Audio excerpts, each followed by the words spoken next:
E o versículo, louvado seja o nome do Senhor, e o versículo de número 17, né? Arthur, você vai acabar de dizer, não? E o versículo de número 17, que nos diz assim: toda ferramenta preparada contra ti não prosperará, e toda língua que se levantar contra ti em juízo, tu a condenarás.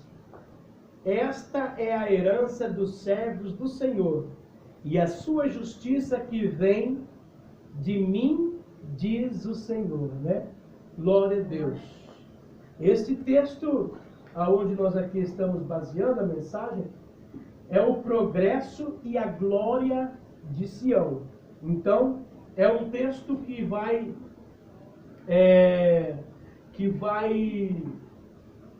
nos mostrar aqui a respeito de todos aqueles que estão na presença de Deus, de todos aqueles que aceitaram o Senhor Jesus, todos aqueles que aceitaram o plano divino, né? O plano da redenção, da salvação, o reino de Deus, né? Louvado seja o nome do Senhor Jesus. E para nós sermos participantes desse reino, nós precisamos, com todas as nossas forças, com toda a nossa dedicação, praticarmos, né, esta base, esses pilares do reino de Deus, né? O pilar do reino de Deus é o amor. A Bíblia diz que é o amor, é um dos pilares no reino de Deus. Então, para nós participarmos desse reino, nós temos que esforçarmos o máximo que nós pudermos para amarmos e demonstrarmos amor ao próximo, né? Ainda que é tão difícil, né? Principalmente para aqueles que nos apontam, principalmente para aqueles que nos julgam, principalmente para aqueles que nos amaldiçoam. É muito difícil, mas a presença do Senhor na nossa vida, o Espírito Santo de Deus na nossa vida, nos capacita para nós termos essa condição. Porque por nós mesmos, jamais nós poderíamos conseguir amar aquele, vencermos, né, o nosso próprio ego, o nosso próprio eu. O Espírito Santo nos convence e nos capacita e nós vencemos, né? As nossas falhas, as nossas dificuldades, a pobreza que está na nossa matéria física, né? No nosso corpo, na nossa carne, porque nós somos falhos e frágeis, mas o Senhor é maravilhoso e nos dá vitória e nos capacita para vencermos todos os obstáculos. O outro pilar que nós vemos do reino de Deus é a justiça, né? Aleluia. Sabemos que muitas das vezes nós não fazemos justiça com as nossas próprias mãos, porque nós corremos um grande risco de errarmos, né? Errarmos, pesarmos a balança desequilibrada, pesarmos mais para um lado do que para o outro. Mas quando nós confiamos em Deus, confiamos no Senhor Jesus, o Senhor justifica-nos perante os homens. O Senhor Jesus, Ele nos justifica perante o nosso próximo através das obras que o Espírito de Deus nos capacita a mostrar, né? E a fazer diante de todos. Então, meus irmãos, nós temos que nos esforçar cada vez mais, cada dia mais, né? Nos esforçar como? Né? Não é procurando ser bonzinho de forma nenhuma, né? Também não querendo fazer o mal para ninguém, mas nos esforçar em ter o Senhor conosco, nos esforçar em receber mais da presença de Deus na nossa vida, porque sendo assim, nós conseguiríamos ser honestos, sermos trabalhadores, sermos bons cidadãos, conseguimos sermos bons pais, conseguimos sermos bons crentes, bons servos de Deus. Então, se nós nos esforçarmos para buscar a presença de Deus na nossa vida, nós teremos essa condição de transmitir, aleluia, bênçãos para aqueles que estão à nossa volta, né? Nós temos condições de ser justos, nós temos condições de sermos honestos, nós teremos condições de sermos bons, né? É com a presença de Deus na nossa vida, aleluia. Um outro pilar no reino de Deus que nós também citamos aleluia, além do amor que falamos, além da justiça que falamos, também é a paz, né? No reino de Deus, a paz. E como que nós poderemos receber de Deus, ou desfrutarmos desse reino de Deus com paz, no nosso coração, na nossa vida? Quem tem paz, irmãos, ele transmite paz. Aleluia. Diz a Bíblia Sagrada que aquele que tem paz, ele transmite a paz. Então, mas como ter paz? Como conseguir ter paz? Às vezes com a despensa vazia. Como conseguir ter paz, às vezes, com turbulências no lar? Como conseguir ter paz, às vezes, com problema no trabalho? Com problema na sociedade, né? Como conseguir ter paz, às vezes, endividado, né? Muitas pessoas hoje, perdem a paz porque entrou em dívida e por um acaso ou outro, por um motivo ou outro, não consegue sanar, quitar a dívida e perde a paz por causa disso, né? Quantos hoje não perdem a paz por causa, né, da turbulência, da convivência, das lutas diárias, das lutas da vida? Quantos de nós não perde a paz, né? Mas, irmãos, nós, em meio a todas essas dificuldades, em todas essas diversidades aqui citadas, a presença de Deus faz com que nós nos sentimos seguros em meio a todas as turbulências, diversidades, lutas, né? Em meio a todos esses aqui citados, a presença de Deus nos mantém seguro, porque na verdade paz é ter segurança, paz é ter confiança, paz é saber esperar no Senhor, aleluia. Então, no reino de Deus a paz, a segurança para a nossa vida, e nós não ficamos com o nosso coração triste, angustiado, até ficamos, mas por um momento, né? Por um momento, não é sempre, aleluia. Passar-se algum dia ou outro, no amanhecer, a alegria do Senhor vem sobre a nossa vida. Louvado seja o nome do Senhor. Então, meus irmãos, aqui, o Senhor, Ele trabalha ao nosso favor. Ele trabalha ao favor daquele que espera nele, daqueles que confiam nele. Ele trabalha, e é em vão todos aqueles que se levantarem contra os escolhidos do Senhor. Todos aqueles que levantarem contra os servos de Deus é em vão. Aleluia. Às vezes nós sofremos, né? Nós sofremos a perseguição, nós sofremos o levante, nós sofremos, mas é em vão. O inimigo, ele se levanta, vai tentar se levantar, mas vai ser em vão, porque a vitória está conosco através de Cristo Jesus na nossa vida. A vitória está nas nossas mãos, está na nossa vida, e nós vamos levantar, né, o estandarte, nós vamos levantar a bandeira da vitória, para que o inimigo veja que mais uma vez ele perdeu. Louvado seja o nome do Senhor Jesus.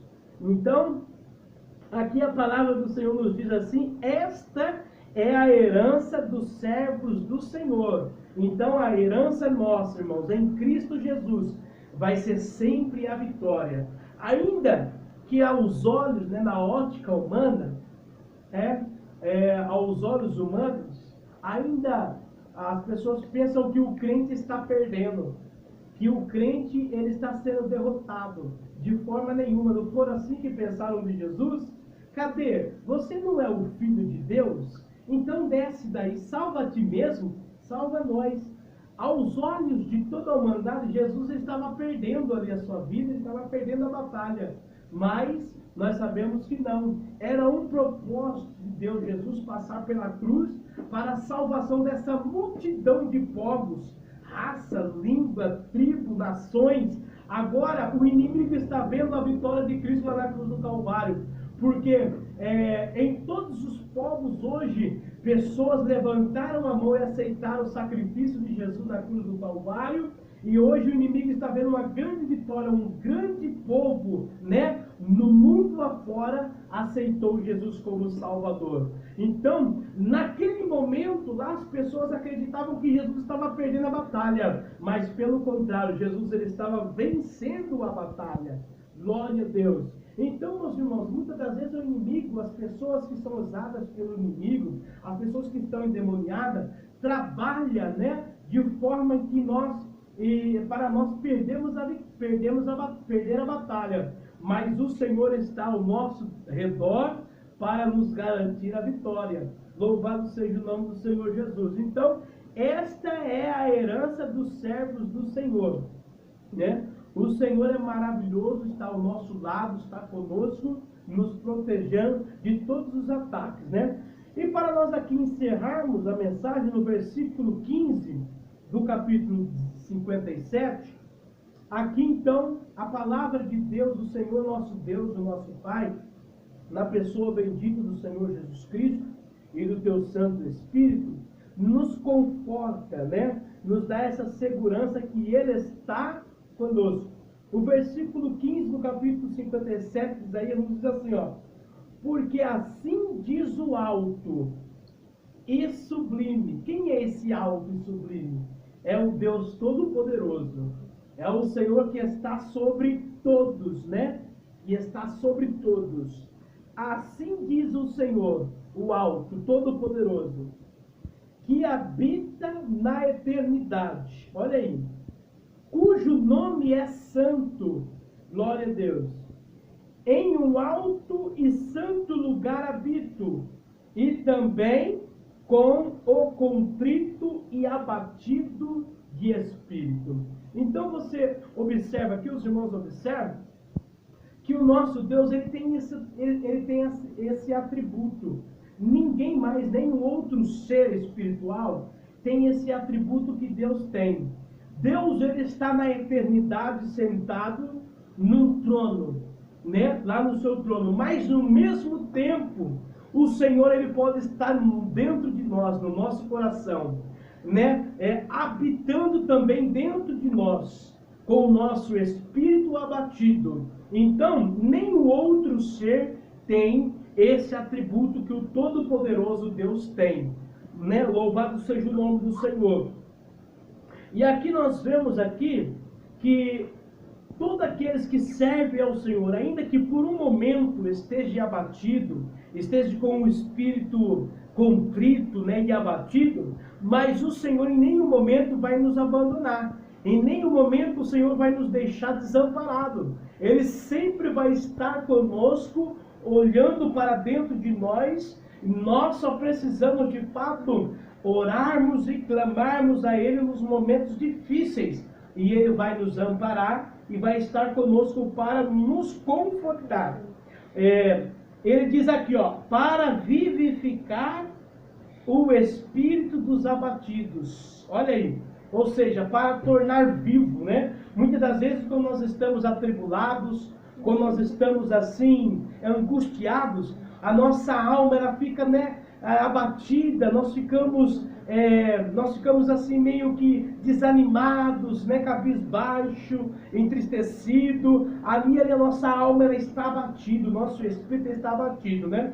Mas a presença gloriosa de Deus, aleluia, na nossa vida, vai fortalecer a nossa alma, vai vivificar a nossa alma, aleluia. E assim nós vamos nos levantar, irmãos, em meio às tribulações, em meio às provações, em meio às perseguições. O Senhor é que nos levanta, né? O Senhor é que nos levanta.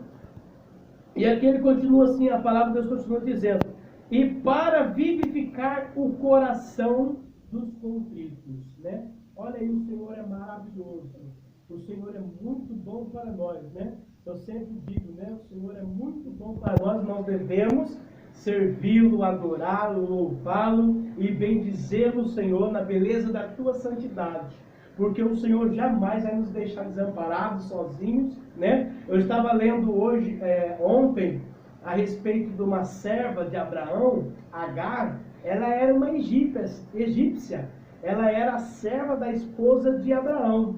E quando ela foi entregue, né, pela sua senhora, pela Sara, para ali conceder um desejo do coração de Abraão, de ter um filho. Naquela época era o costume, né, das senhoras, das donas, poderem conceder. Se elas não pudessem gerar, elas podiam conceder a sua criada para os seus esposos, para que dali tivesse a semente, né, tivesse um herdeiro.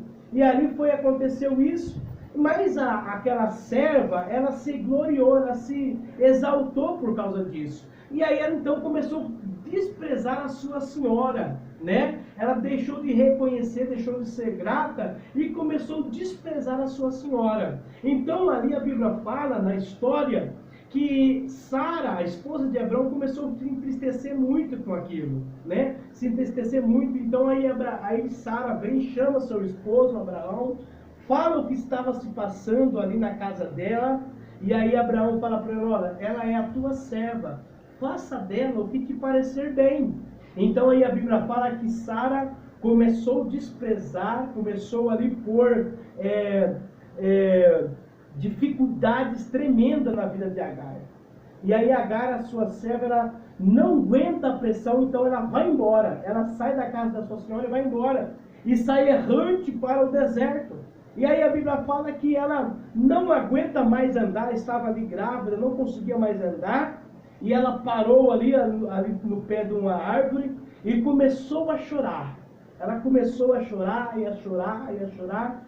E aí quando de repente Deus manda lá um anjo, né? Um anjo lá, o anjo aparece e fala com ela: olha, de onde você vem? Para onde você vai? E ela diz: olha, eu venho da casa da minha senhora, porque eu já não aguentava mais o sofrimento. Sabe que o anjo falou para ela? Não, minha serva, eu vou te exaltar, Não, o anjo falou para ela assim: olha, volta para a tua senhora e te humilha debaixo das mãos da tua senhora, porque o filho que você tem aí, ele vai ser uma bênção. Eu vou fazer dele uma grande nação, ele vai ser um grande povo. O seu filho vai ser pai de 12 príncipes, dele sairão reis. Então, ali o anjo, o Senhor fez uma grande promessa para ela. Mas o que ela tinha que fazer? Reconhecer a posição dela. Ela tinha que voltar lá, ser uma serva humilde, se humilhar diante das mãos da senhora dela, porque é do agrado de Deus, irmão. Deus não gosta que ninguém se exalta, que ninguém se, né? Nós temos que nos humilhar, nós temos que, né, se curvar, ser humilde diante das mãos poderosas de Deus para o Senhor nos abençoar. O Senhor queria abençoar aquela serva, mas ela precisa reconhecer a posição dela. Assim somos nós, né? O Senhor deseja nos abençoar, mas nós precisamos ser servos humildes, se humilhar diante das mãos do Senhor, reconhecer que Ele é Deus, nós somos criatura, e aí ao seu tempo o Senhor nos exaltará, né? Que Deus possa abençoar as irmãs, os irmãos, em nome do Senhor Jesus. Vamos agradecer a Deus.